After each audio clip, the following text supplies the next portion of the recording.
روانہ کر دیا۔ ادھر بلی بھی ایک گھر سے واپس آئی تو اس نے آ کر فتنی چور کو بتایا، اس گھر میں ایک کمرہ ہے جو کہ ہر طرف سے بند ہے، اس کے کمرے کے دروازے پر تالا ہے، مجھے اندر سے شہزادی کی آواز سنائی دی ہے، شہزادی اس کمرے میں بند ہے، مجھے ایسا لگتا ہے۔ چور نے کہا ٹھیک ہے، رات ہونے کو ہے، تم ایک کام کرو، یہ جمال گوٹے کا پاؤڈر لو، میں تمہارے پنجے کے ساتھ باندھ دیتا ہوں، تم اس گھر میں جاؤ اور دیکھو اس گھر میں جتنے بھی لوگ ہیں ان کو تم یہ جمال گوٹا دے دو، کسی بھی چیز میں ملا دو اور یہ ان کو کھلا دو، یا پھر یہ جمال گوٹا تم ان کو کسی چیز میں ملا کر پلا دو۔ بلی چلی گئی اور پھر گلہری چوہا بھی فتنہ چور کے پاس پہنچ گیا۔ اس نے چور کو بتایا کہ اس گھر ایک اکیلی عورت رہتی ہے جس کے قبضے میں شہزادی ہے۔ اتنے میں بلی بھی واپس آ گئی اور اس نے آ کر فتنے چور کو بتایا کہ اس نے پانی پینے والے گھڑے میں وہ پاؤڈر ڈال دیا ہے۔ اب فتنہ چور انتظار کرنے لگا۔ جیسے ہی تھوڑی رات زیادہ ہوئی وہ دیوار پھلانگ کر سائمہ کے گھر کے اندر داخل ہو گیا۔ ادھر سائمہ وہ پانی پی چکی تھی اور بار بار واش روم کی طرف جا رہی تھی۔ بار بار واش روم جانے کی وجہ سے اس کی جسمانی طاقت تقریباً ختم ہو چکی تھی۔ فتنے چور نے اس کے سر پر آہستہ سے وار کیا تو وہ گر گئی۔ فتنے نے جلدی سے اس کی تلاشی لی اور پھر وہ منکا ڈھونڈنے میں کامیاب ہو گیا اور ساتھ ہی اسے اس کمرے کی چابی بھی مل گئی۔ اس نے بلی اور گلہری چوہے کو سائمہ کا دھیان رکھنے کا کہا اور خود چابی لے کر دروازے کی طرف بڑھ گیا۔ اندر جا کر کمرے کا تالا کھولا اور کمرے میں داخل ہو گیا۔ کمرے میں شہزادی چارپائی پر رسیوں سے بندھی پڑی تھی اور اس کی آنکھیں تقریباً بند تھیں۔ فتنے چور نے شہزادی کو ہلایا جلایا تو اس نے اپنی آنکھیں کھول دیں اور پھر تھوڑی دیر میں ہی اس نے فتنے چور کو پہچان لیا۔ پہچاننے کے بعد وہ رونے لگی۔ فتنے نے کہا یہ وقت رونے کا نہیں، یہاں سے نکلنے کا ہے۔ پھر فتنے نے شہزادی کو کھولا اور کمرے سے باہر نکل آیا۔ سائمہ ابھی تک بے ہوش پڑی تھی۔ فتنے نے گھر کا دروازہ کھولا اور آرام سے گھر سے باہر نکل آیا۔ رات کافی گہری ہو رہی تھی۔ پھر سب لوگ کنویں پر پہنچ کر منکے کی مدد سے سب لوگ کنویں کے اندر اتر گئے۔ اب شاہجہان اور فتنے چور نے شہزادی سے ساری تفصیل معلوم کی۔ شہزادی نے روتے ہوئے تمام تفصیل بتا دی۔ اب شاہجہان اور فتنے چور نے کہا کہ ہم نے تم کو ایسے ہی باہر نکلنے سے منع نہیں کیا تھا، اب تم کو ساری بات کی سمجھ آ گئی ہوگی، ہمیں تم کو چھوڑ کر ایک بار پھر جانا ہوگا، کیونکہ جب تک ہم اپنی منزل کا کھوج نہیں لگا لیتے اس وقت تک ہم کو اپنی منزل کی تلاش میں ہی رہنا ہوگا۔ اس لیے اب یاد رہے کہ کچھ بھی ہو جائے تم اس کنویں کے اندر ہی رہو گی اور کنویں سے باہر نہیں آؤ گی۔ یہ کچھ کھانے پینے کا سامان ہے جو تم اپنے پاس رکھو، اس کو پاس رکھو اور ہم کو اجازت دو، اب ہم چلتے ہیں۔ یہ کہہ کر شاہجہان اور فتنہ چور جانے کے لیے اٹھ کھڑے ہوئے۔ اب شہزادی نے کہا تم دونوں کس چیز کی تلاش میں ہو، مجھے بھی بتاؤ، ہو سکتا ہے مجھے کچھ علم ہو، کیونکہ ناگ جن مجھے بہت سی باتیں بتاتا رہتا تھا، ہو سکتا ہے کہ آپ لوگوں کا مسئلہ حل ہو جائے۔ یہ کہہ کر شہزادی خاموش ہو گئی۔ اب شاہجہان نے کہا دیکھو شہزادی، ہمیں ایک ایسے قلعے کی تلاش ہے جس کا صرف ایک مینار ہو جو کہ بہت بلند ہو، اس مینار کے اندر بھی ایک شہزادی تمہاری ہی طرح کی قید ہے۔ اب شہزادی نے کہا اب ہم کافی دنوں سے وہ مینار اور قلعہ تلاش کر رہے ہیں، مگر ہم کو وہ مینار نما قلعہ نہیں مل رہا ہے، جس کی وجہ سے ہم بے حد پریشان ہیں۔ شہزادی نے شاہ جہان کی بات سنی اور سوچ میں پڑ گئی۔ اس نے شاہ جہان سے کہا، ایک مرتبہ ناگ جی نے ایک ایسی عمارت کا ذکر تو کیا تھا، مگر وہ تو یہاں سے بہت دور شمال کی طرف ہے اور اس تک پہنچنے میں کئی ماہ لگ جائیں گے۔ لگ بھگ 2 سے 3 ماہ کا سفر ہے جو کرنا ہوگا۔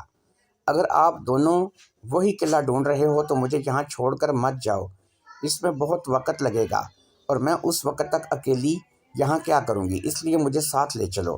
اب شاہ جہان نے کہا، اس منار نما قلعے کے بارے میں کچھ اور بتاؤ تاکہ ہم کو معلوم ہو کہ یہ قلعہ وہی ہے یا نہیں۔ اب شہزادی نے کہا، وہ ایک ہی مینار کا بہت بلند قلعہ ہے اور اس کے مینار پر چڑھ کر دوسری طرف قلعے کے اندر جا سکتے ہیں، اس کے علاوہ کوئی بھی راستہ نہیں اندر جانے کا۔ شہزادی نے جو بھی بتایا وہ اس بات کی نشانی تھا کہ وہی قلعہ شاہ جہان اور فتنہ چور تلاش کر رہے تھے۔ اس لیے فیصلہ یہ ہوا کہ شہزادی بھی اب ان دونوں کے ساتھ ہی جائے گی۔ اب شاہ جہان نے کہا، اے شہزادی، کیونکہ تم اپنا نام تک بھول چکی ہو، اس لیے جانے سے پہلے ہم تمہارا نام رکھتے ہیں تاکہ ہم تم کو نام سے بلا سکیں۔ اس لیے میں نے تمہارا نام مانور رکھتا ہوں، تو مانور بھی ہمارے ساتھ جائے گی۔ اب مانور، شاہ جہان اور فتنہ چور جانے کی تیاری کرنے لگے۔ 3 ماہ سے کچھ زیادہ ہی عرصہ لگ گیا اس قلعے کی تلاش میں۔ یہ ایک صحرا تھا جس کے بیچ یہ قلعہ بنا ہوا تھا اور اس قدر بلند مینار بنا ہوا تھا کہ قلعے کے اندر جانا بہت ہی مشکل تھا، مگر اندر جانے کا صرف ایک ہی راستہ تھا اور وہ تھا قلعے کے اوپر، مینار کے اوپر ایک گول سوراخ تھا جس سے اندر کی طرف اترا جا سکتا تھا اور اس کے علاوہ کوئی بھی راستہ نہیں تھا۔ شاہ جہان، شہزادی، مانور اور فتنہ چور اس صحرا میں قلعے کے باہر کھڑے تھے۔ شاہ جہان نے کہا، اس قلعے کے اندر جانا بے حد مشکل ہے۔ شہزادی مانور نے بھی مینار کو دیکھ کر ہی کہہ دیا کہ ہم لوگ اندر نہیں جا سکتے۔ صرف فتنہ چور نے کہا کہ ہم اندر جا سکتے ہیں، مگر اس کے لیے ہمیں کچھ انتظام کرنا ہوگا۔ ہمیں ایک مرتبہ یہاں کے قریبی شہر جانا ہوگا اور وہاں سے کچھ سامان خرید کر لانا ہوگا، کچھ ضروری سامان لے کر آنا ہوگا، پھر ہم اندر جا سکیں گے۔ لہٰذا تینوں نے واپسی کی راہ لی اور پھر قریبی شہر آ گئے۔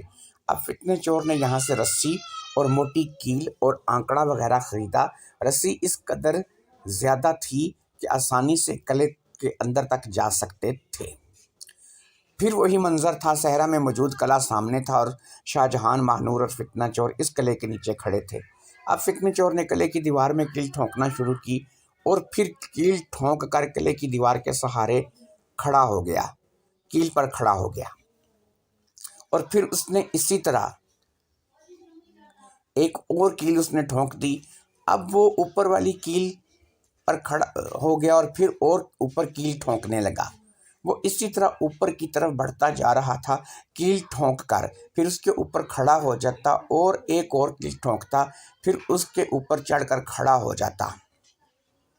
اسی طرح کرتے کرتے وہ کافی اوپر تک چلا گیا۔ اب وہ مینار سے زیادہ دور نہیں تھا، وہ واقعی ایک ماہر چور تھا جو اپنا کام خوب جانتا تھا۔ پھر اسی طرح وہ مینار تک پہنچ گیا۔ شاہ جہان اور مانور نیچے کھڑے حیرت سے فتنہ چور کو دیکھ رہے تھے اور پھر فتنہ چور مینار پر ایک بہت بڑا آہنی کیل ٹھوکنے لگا۔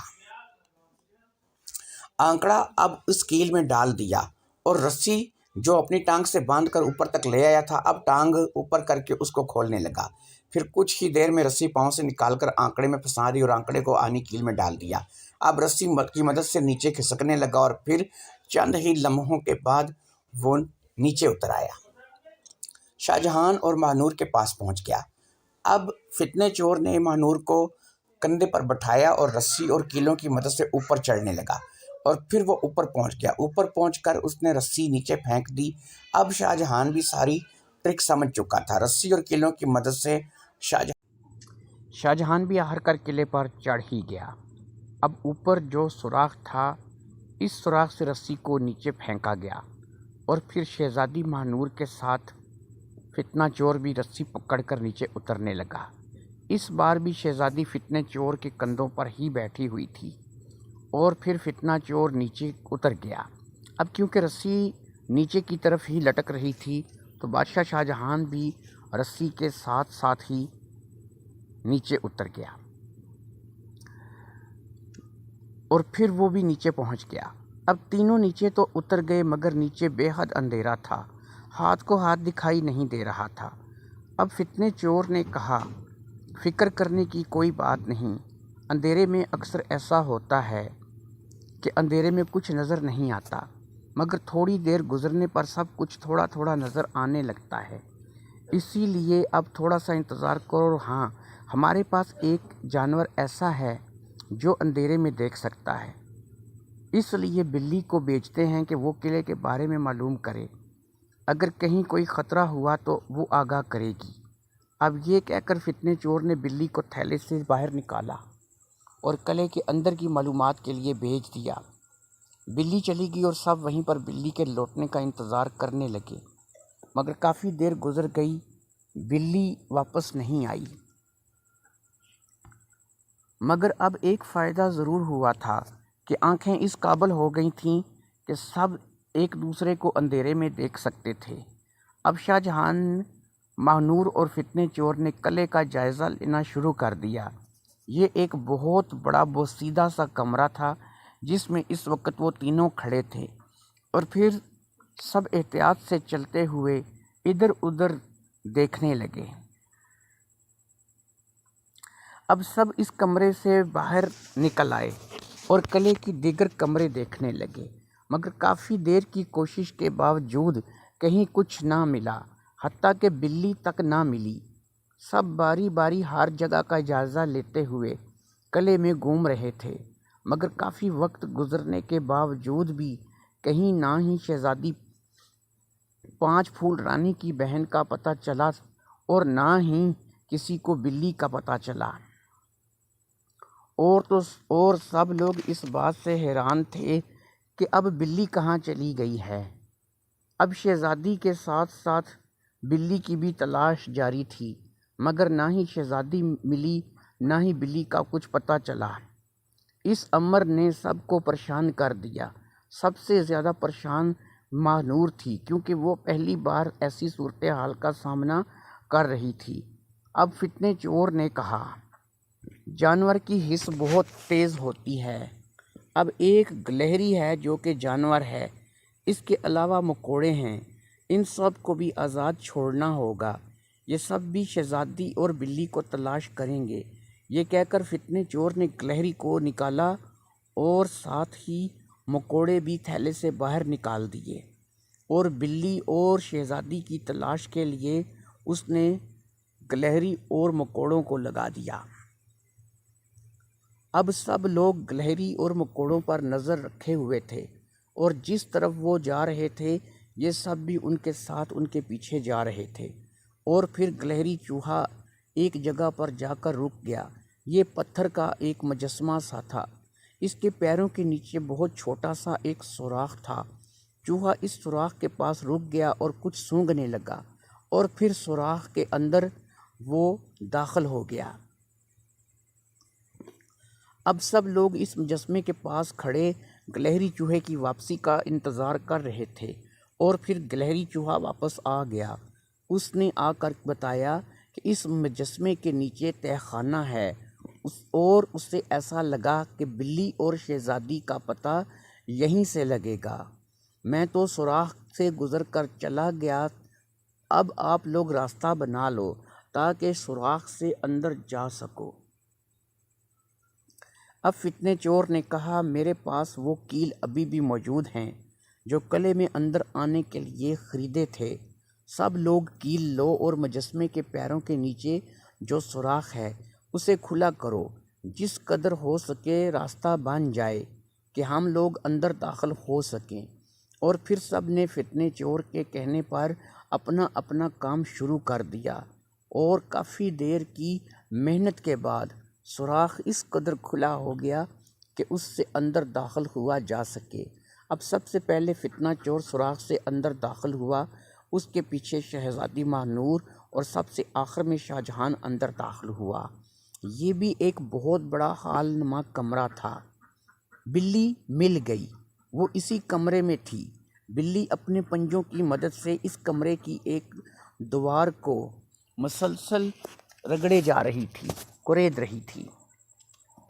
فتنہ چور نے بلی کو مخاطب کیا تو بلی نے مڑ کر سب کو دیکھا اور کہا، شہزادی اس دیوار کی دوسری طرف ہے، میں شہزادی کی حس کو محسوس کر سکتی ہوں۔ ہاں مگر شہزادی اکیلی نہیں ہے، کوئی اور بھی ہے جو اس طرف شہزادی کے ساتھ ہے، میں اس کی حس کو بھی محسوس کر سکتی ہوں۔ اب ہم کو دیوار کی دوسری طرف جانا ہوگا۔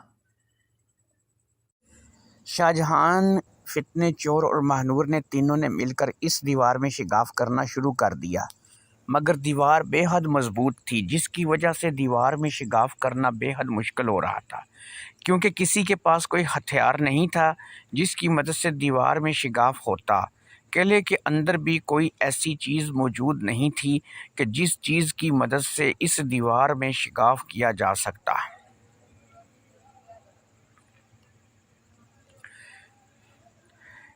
سب لوگ بے حد پریشان تھے اور اب تو سب کو بھوک اور پیاس نے بھی تنگ کرنا شروع کر دیا تھا، مگر کوئی بھی ان میں سے ہمت ہارنے کو تیار نہیں تھا۔ اور پھر دیوار ایک جگہ سے تھوڑی سی کھل گئی اور ایک قدرے چھوٹا سا سوراخ ہو گیا۔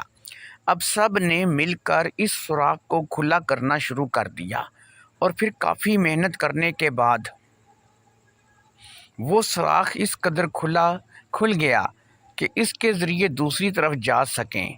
سب نے اللہ کا شکر ادا کیا اور پھر سب سے پہلے فتنہ چور اس سوراخ سے دوسری طرف گیا اور پھر اس کے بعد ماہنور اور آخر میں شاہجہاں بھی دوسری طرف آ گیا۔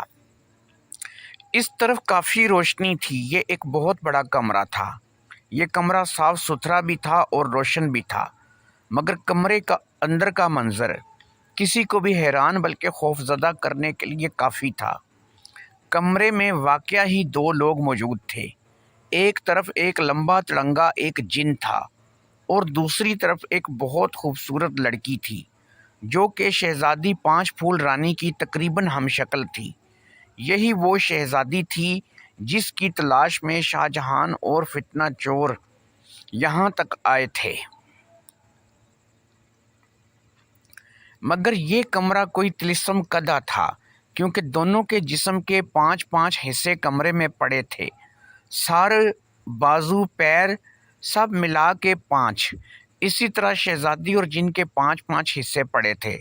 اب سب لوگ پریشان ہکا بکا کھڑے تھے، کسی کو سمجھ میں نہیں آ رہی تھی کہ کیا کرے اور کیا نہ کرے۔ ایسے میں سب ہی گہری سوچ میں پڑ گئے۔ اب شہزادی ماہنور نے کہا، مجھے یہ طلسم سمجھ آ گیا ہے، کیونکہ میں خود ایک طلسم کا شکار رہی ہوں، اس لیے مجھے پتہ چل گیا ہے کہ یہ کیا ہے اور ہم کو کیا کرنا ہے کہ یہ اصل میں ایک جسم دو جان کا طلسم ہے۔ اس میں اگر ایک آزاد ہو گیا تو دوسرا مر جائے گا اور مر شہزادی بھی سکتی ہے، اور یہ جن بھی، اس جن نے ایسا طلسم کیا ہے کہ یہ دونوں ایک جسم دو جان ہو گئے ہیں۔ اب جب وہ وقت پورا ہوگا، اس وقت شہزادی اور جن ہوش میں آ جائیں گے اور اس طلسم کا اثر شہزادی جن کی غلام ہو جائے گی۔ جو بھی حکم جن دے گا شہزادی وہ پورا کرے گی اور وہ اپنی اصلیت بالکل بھول جائے گی کہ وہ ایک انسان ہے۔ اب اگر وہ وقت پورا ہونے سے پہلے ہی ان کو جگا دیا جائے تو ان میں سے ایک مر جائے گا، ایک ہی زندہ رہے گا۔ اب میں جیسے بولتی ہوں ویسے ہی کرو، اگر ویسے ہی کیا تو شہزادی جاگ جائے گی اور جن مرے گا، اور جن کے مرنے کے ساتھ ہی شہزادی آزاد ہو جائے گی اور ہم لوگ شہزادی کو لے کر نکل جائیں گے۔ اتنی لمبی بات کر کے ماہنور نے سب کو بتا دیا۔ اب شاہجہاں نے کہا، ٹھیک ہے، وہ کیا طریقہ ہے جس سے شہزادی ہوش میں آ جائے اور وہ جن مار جائے؟ ماہنور نے کہا، سب سے پہلے شہزادی کی سیدھی ٹانگ اس کے دھڑ کے ساتھ جوڑو، جیسے ہی شہزادی کی ٹانگ جڑے گی ادھر جن کی ٹانگ بھی جڑ جائے گی۔ پھر جن کی الٹی ٹانگ اس کے دھڑ کے ساتھ جوڑو، جیسے ہی جن کی الٹی ٹانگ جڑے گی اب ہمیں شہزادی کا سیدھا بازو جوڑنا ہے۔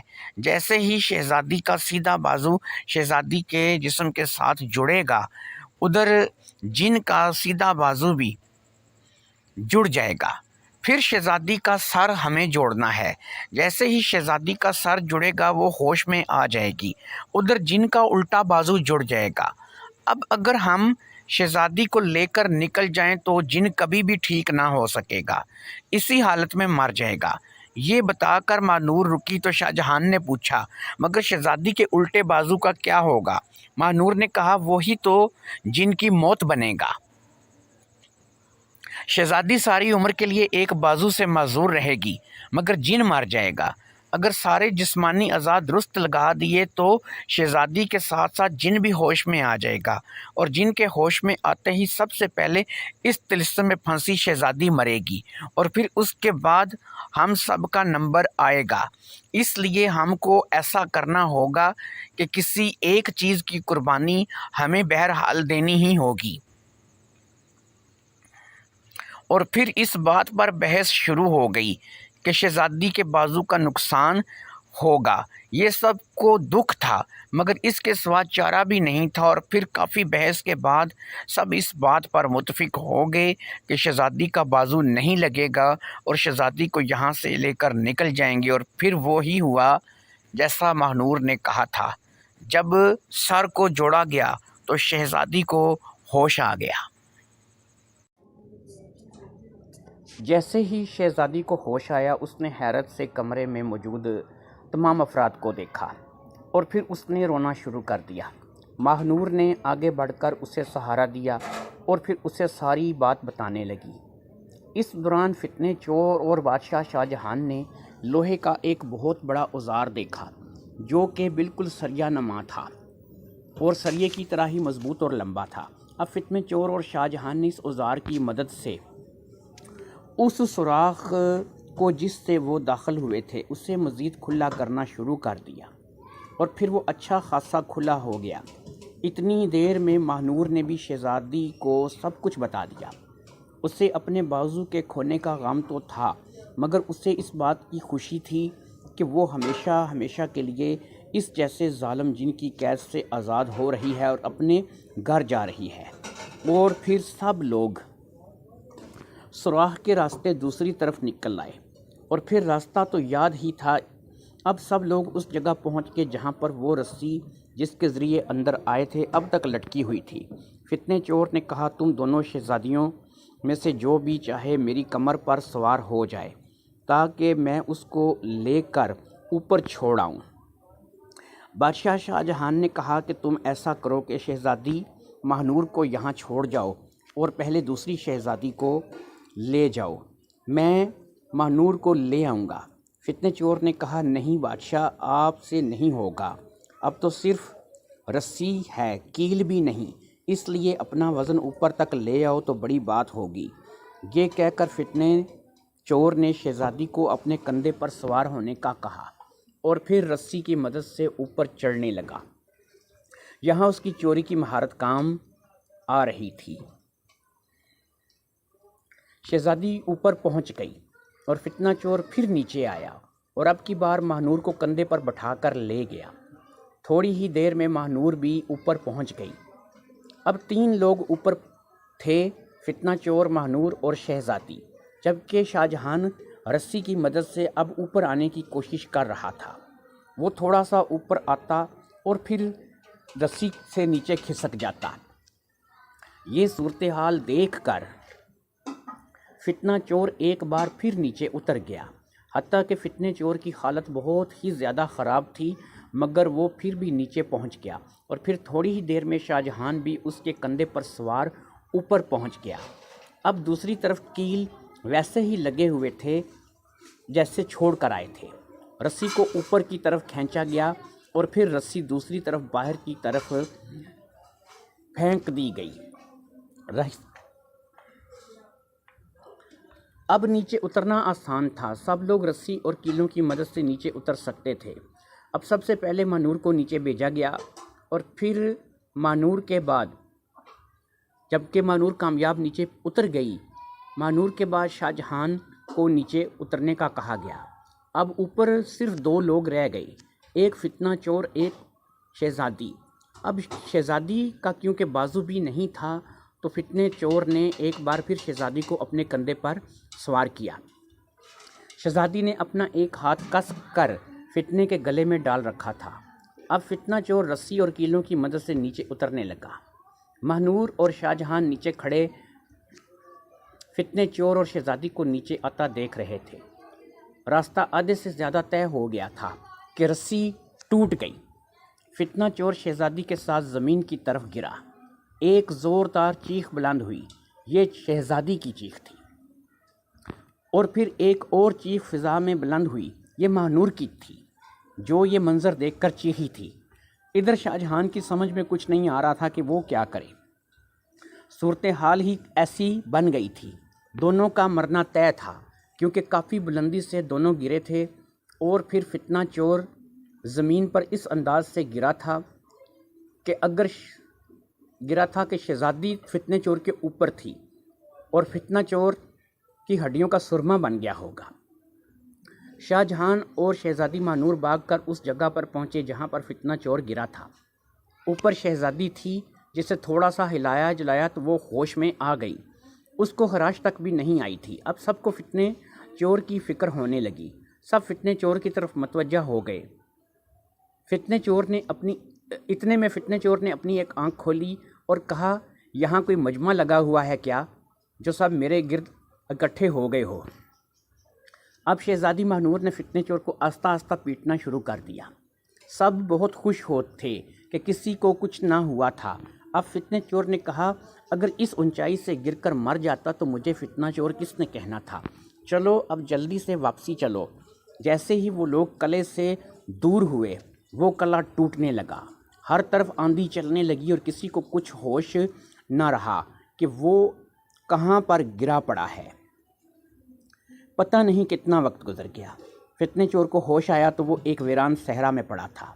اسے آہستہ آہستہ یاد آ رہا تھا کہ وہ اپنے ساتھیوں کے ساتھ قلعے سے باہر نکلا تھا اور پھر قلعہ ٹوٹنا شروع ہو گیا تھا اور وہ آندھی میں پھنس گئے تھے۔ اب اسے اپنے ساتھیوں کی فکر ہونے لگی۔ وہ جلدی سے اٹھا اور اس نے اپنے ساتھیوں کی تلاش شروع کر دی۔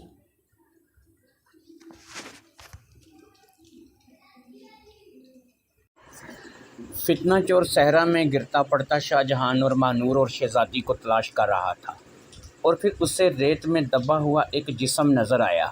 وہ آدھا ریت کے اندر اور آدھا باہر تھا۔ فتنے چور نے فٹافٹ اسے باہر نکالنے کے لیے زور لگایا اور پھر ایک ہی جھٹکے سے اسے باہر کھینچ لیا۔ یہ شاہ جہان تھا۔ اب فتنے چور نے شاہ جہان کو ہوش میں لانے کی کوششیں شروع کر دی، اور پھر تھوڑی ہی کوشش کے بعد فتنے چور نے شاہ جہان کو ہوش دلا دیا۔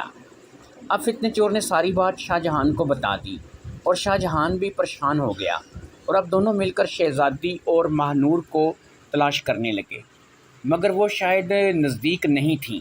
بہرحال دونوں ان کی تلاش کرتے رہے۔ اس ریگستان میں ان کا کوئی نشان تک نہیں مل رہا تھا۔ ایسا لگتا تھا کہ ان کا وجود ہی نہیں ہے۔ یہ بات بادشاہ اور فتنے چور کے لیے بہت پریشانی کا باعث تھی۔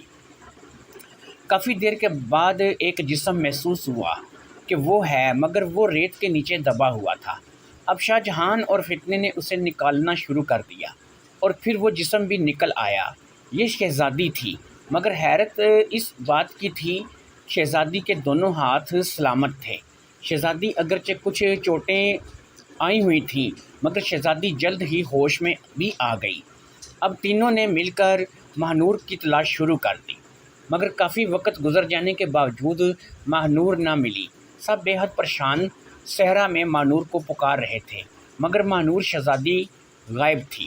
شام ہو گئی ڈھونڈتے ڈھونڈتے، اور پھر رات، مگر ماہنور نہ ملی۔ تینوں کا بھوک اور پیاس کی شدت سے بہت برا حال تھا۔ تینوں ایسی حالت میں بھی اب مسلسل ڈھونڈ رہے تھے، اور پھر سب بھوک کی شدت سے نڈال گرتے پڑتے اپنے گھوڑوں کے پاس پہنچے، اور پھر وہ گھوڑوں پر سوار ہو کر واپسی کے سفر پر چل پڑے، اور پھر کافی رات ڈھلے وہ قریبی شہر پہنچ گئے۔ یہاں پر سب نے ایک سرائے میں قیام کیا، جہاں ان کو کھانا بھی مہیا کیا گیا۔ کھانا کھا کر تینوں کو تھوڑی ہوش آئی۔ تینوں اپنے اپنے کمرے میں گئے اور پھر بے سدھ ہو کر سو گئے۔ اگلی صبح سب اٹھے اور ایک جگہ پر آ کر اکٹھے ہو گئے۔ تینوں کا بات کرنے کا من نہیں کر رہا تھا، مگر بات کیے بغیر چارہ بھی نہیں تھا، اس لیے تینوں ہی بات کرنے لگے۔ شہزادی مانور کے جانے کا غم کسی سے بھی برداشت نہیں ہو رہا تھا۔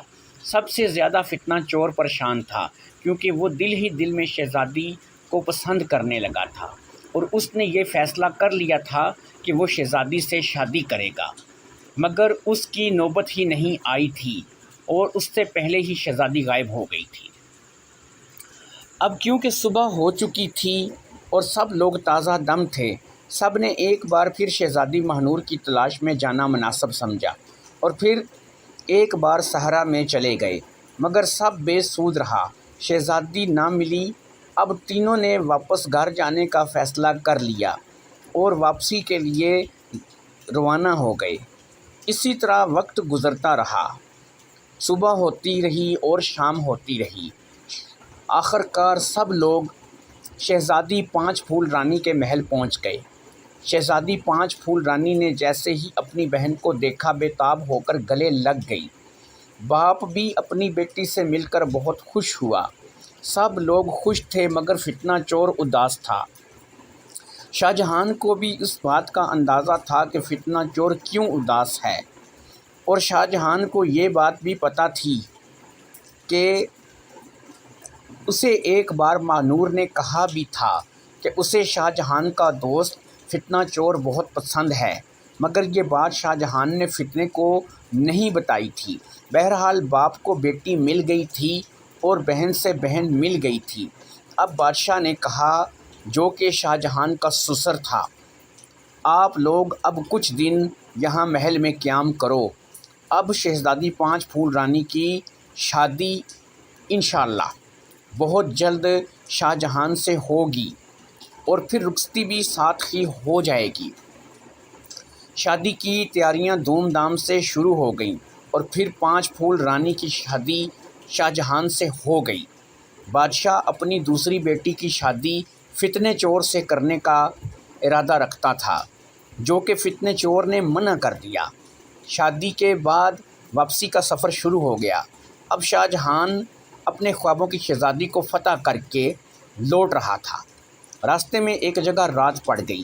فیصلہ کیا گیا کہ دو لوگ سو جائیں گے، ایک پہرا دے گا، لہٰذا پہلے فتنہ چور اور شہزادی سو گئے اور شاہجہان پہرا دینے لگا، اور پھر آدھی رات کو شاہجہان سو گیا اور فتنہ چور پہرا دینے لگا۔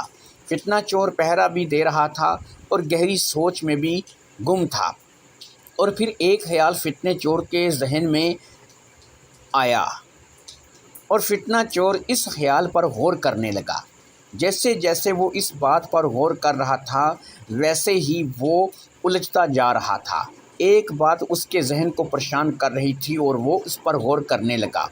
اس اندھیرے میں ایک امید کی کرن نظر آ رہی تھی۔ تو ابھی وہ اس بات پر غور کر ہی رہا تھا کہ بہت ہی تیز آندھی چلنی شروع ہو گئی۔ دوستوں، میں آپ کی رائے جاننا چاہتا ہوں کہ شہزادی جو ہے، آندھی اس قدر تیز تھی کہ شاہجہان اور شہزادی پانچ پھول رانی بھی اٹھ کر بیٹھ گئے، جبکہ فتنہ چور آندھی میں آنے والے کو دیکھ رہا تھا۔ وہ اور کوئی نہیں بلکہ وہی جن تھا جس کے ٹکڑے نامکمل چھوڑ کر سب آئے تھے، یعنی کلے والا جن، اور پھر وہ بھی زندہ سلامت سب کے سامنے کھڑا تھا۔ شہزادی پانچ پھول رانی نے کہا، یہ کون ہے؟ فتنہ چور نے کہا، حیرت ہے تم نے پہچانا نہیں، یہ وہی جن ہے جس کے قبضے میں تمہاری بہن تھی، کلے والا جن، یا یوں کہنا زیادہ ٹھیک ہوگا کہ یہ وہ جن ہے جس کے قبضے میں تمہاری مرحوم بہن تھی۔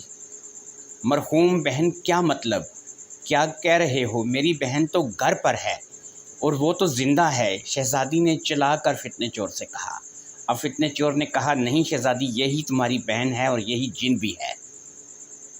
اب شاہجہان نے کہا، اپنی بات کی وضاحت کرو، مگر اس سے پہلے کہ شاہجہان کی بات کا جواب فتنہ چور دیتا، جن نے حملہ کر دیا۔ سامنے بھی ایک منا ہوا چور تھا اور پھر فتنہ تو ایک طرف ہو گیا مگر جن زخمی ہو گیا، کیونکہ فتنے نے ایک تیز دار خنجر اس کے جسم کے پار کر دیا تھا۔ اب جن واپس مڑا اور پھر فتنہ چور پر ایک اور حملہ کر دیا، مگر فتنہ چور نے اس داؤ میں بھی نہیں آیا۔ جن ہر بار ایک نیا زخم کھاتا اور پھر فتنہ چور پر حملہ کرتا۔ فتنہ چور بلند آواز سے کلام الہی کا ورد بھی کر رہا تھا، اور اس کے دیکھا دیکھی شہزادی اور شاہ جہان نے بھی کلام الہی کا ورد شروع کر دیا۔ جن کمزور پڑتا جا رہا تھا۔ اب فتنہ چور کو ایک موقع مل ہی گیا، اور فتنہ چور نے جن کی شہرگ میں خنجر جڑ تک اتار دیا۔ جن کچھ دیر وہاں پر گر کر تڑپتا رہا اور پھر مر گیا۔ اس کے مرتے ہی ایک بھیانک آواز فضا میں گونجی، آہ میں تو مر گیا مگر تم بھی ہار گئے، ہمیشہ کے لیے ہار گئے۔ اس کے بعد گہری خاموشی چھا گئی، ہر طرف سناٹا، اور پھر خاموشی شاہ جہان نے توڑی۔ اس نے آگے بڑھ کر فتنہ چور کو گلے لگایا۔ شہزادی بھی حیرت سے فتنہ چور کو دیکھ رہی تھی، جس نے ایک جن مار دیا تھا، مگر جن کو مار کر بھی فتنہ چور خاموش تھا۔ وہ کسی گہری سوچ میں چلا گیا تھا، اور پھر فتنہ چور نے کہا، ہمیں ایک بار پھر واپس چلنا ہوگا۔ شاہ جہان نے کہا، کہاں پر؟ فتنہ چور نے کہا، اس کنویں پر جہاں شہزادی ماہنور پہلے قید تھی۔ شاہ جہان نے کہا، مگر کیوں؟ کیا ہوا؟ مجھے تو کچھ بتاؤ۔ فتنہ چور نے کہا، میرے ساتھ آؤ، یہ وہاں جا کر ہی پتہ لگے گا۔ ہو سکتا ہے کہ میں غلط ہوں، اور یہ بھی ہو سکتا ہے کہ میں ٹھیک ہوں۔ اس کا پتہ وہاں جا کر ہی چلے گا۔ صبح ہونے کو تھی، سب لوگ واپسی کے سفر پر ہو گئے، اور پھر سب کی منزل اب وہ کنواں تھا جہاں پر پہلی بار شہزادی ماہنور ملی تھی۔ اس لیے سب نے اسی کنویں کی طرف کا سفر جاری رکھا۔ اب شہزادی پانچ پھول رانی اور شاہ جہان نے پوچھا، کیا تم ہم لوگوں کو کچھ بتانا پسند کرو گے کہ یہ کیا ماجرا ہے، اور تم ہمیں پھر سے کنویں پر کیوں لے جا رہے ہو؟ اب فتنہ چور نے کہا، بادشاہ، جو لڑکی ہم قلعے سے ساتھ لائے تھے وہ لڑکی شہزادی پانچ پھول رانی کی بہن نہیں تھی، بلکہ وہ یہی خبیث صفت جن تھا جس کو میں نے ابھی تم لوگوں کی آنکھوں کے سامنے شہرگ میں خنجر اتار کر ہلاک کر دیا۔ اصل میں جو طلسم ایک جسم دو جان اس جن نے کر رکھا تھا وہ سب درست تھا، مگر اس نے ایک چالاکی یہ کی ہوئی تھی، اس نے اپنے کسی شیطانی عمل سے صورت بدل دی تھی۔ جب شہزادی ماہنور نے کہا یہ ایک جسم دو جان کا طلسم ہے، تو ہم کو جن کو ہوش میں لانا تھا جو کہ اصل میں شہزادی تھی، اور ہم سے غلطی یہ ہو گئی کہ ہم انجانے میں شہزادی ہلاک کر بیٹھے، اور ہم شہزادی سمجھ کر جسے اپنے ساتھ لے آئے، قلعے سے باہر آتے ہی اس کا قلعہ تو تباہ ہو گیا، مگر یہ ابھی شہزادی کی شکل میں زندہ تھا، اور پھر اس نے جادو کی مدد سے اپنا بازو ٹھیک کر لیا، اور ہم جب آندھی میں الجھے ہوئے تھے اس نے ماہنور کو غائب کر دیا، کیونکہ اسے اس بات کا خطرہ تھا کہ ماہنور ایک جن کی قید میں رہی ہے، وہ جلد ہی اسے پہچان لے گی۔ شہزادی پانچ پھول رانی کی بہن کہ یہ شہزادی پانچ پھول رانی کی بہن نہیں ہے بلکہ جن ہے، کیونکہ جنات کی عادات سے وہ اچھی طرح واقف ہوگی، اس لیے یہ زیادہ دیر اس سے چھپ نہ سکتا۔ میں جب رسی ٹوٹنے پر گرا تھا مجھے ایسا لگا تھا کہ رسی کاٹ کر گرایا گیا ہے، مگر میں نے اس پر غور نہیں کیا تھا۔ پھر آندھی کے بعد اس کا بازو بھی ٹھیک ہو گیا، اور پھر میں اب اس کے انتظار میں تھا کہ یہ جن بدلہ ضرور لے گا۔ اگر زندہ ہوا تو پھر آج رات یہ ہم لوگوں کو سوتے میں ہلاک کرنے آیا، مگر خود مارا گیا۔ اب مجھے لگ رہا ہے کہ قلعے کی تباہی کے بعد کوئی ایسی جگہ نہیں تھی جہاں یہ شہزادی ماہنور کو چھپا سکتا۔ مجھے لگتا ہے اس نے شہزادی کو کنویں میں ہی چھپا دیا ہے، کیونکہ ہم شہزادی کو دوبارہ کنویں میں تلاش نہ کرتے اور وہ وہیں تڑپ تڑپ کر مر جاتی۔ شاہ جہان نے کہا، مگر تم کو کیسے پتا کہ وہ کنویں میں ہی ہوگی؟ وہ کسی اور جگہ بھی تو قید ہو سکتی ہے۔ اب فتنہ چور نے کہا، بادشاہ آپ کو وہ جن یاد ہے جسے ہم نے مار کر منقا حاصل کیا تھا؟ وہ جن کوئی اور نہیں اس جن کا ہی بھائی تھا۔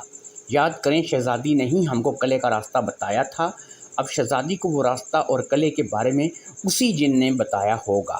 اس لیے مجھے شک تھا کہ یہ دونوں جن آپس میں بھائی ہیں۔ اس لیے ماہنور ہم کو وہاں لے گئی۔ اب کلا ٹوٹنے کے بعد ماہنور سے ڈبل انتقام بنتا تھا، ایک اس کے بھائی کی موت کا اور دوسرا اس کی موت کے راز بتانے کا، اور تیسرا یہ ڈر کہ شہزادی اصلیت جان لے۔ اس لیے اب خود کا کلا تو رہا نہیں تھا، وہ اپنے بھائی کے طلسم میں شہزادی کو قید کر سکتا تھا، اور پھر وہاں پر شہزادی تڑپ تڑپ کر مر جاتی اور ہم سب مطمئن ہو جاتے۔ یہ جن شہزادی 5 پھول رانی کے محل میں بہن بن کر رہتا اور ہم لوگوں کو چن چن کر مارتا اور اپنا انتقام پورا کرتا، مگر مجھے اس پر شک ہو گیا اور نتیجہ آپ کے سامنے ہے۔ انہی باتوں میں سفر کٹ گیا اور پھر کنواں آ گیا۔ منکا اب بھی پاس تھا۔ سب لوگ اس منکے کی مدد سے کنویں میں داخل ہو گئے اور پھر کنویں میں ماہنور مل گئے۔ وہ اس بار بھی پہلے والے طلسم کا شکار تھی۔ اسے اس طلسم سے آزاد کروایا تو وہ ہوش میں آ گئی، اور پھر جب اسے بتایا کہ فتنے چور کی ذہانت کی وجہ سے وہ لوگ یہاں آئے ہیں اور فتنے نے جن بھی مار دیا ہے، تو وہ بہت زیادہ خوش ہو گئی۔ سنا ہے اب بادشاہ شاہ جہان کی سلطنت میں فتنہ چور نام کا ایک وزیر بھی ہے، اور اس کی ایک بیوی بھی ہے جس کا نام ماہنور شہزادی ہے۔ امید کرتا ہوں آپ کو کہانی پسند ہوگی۔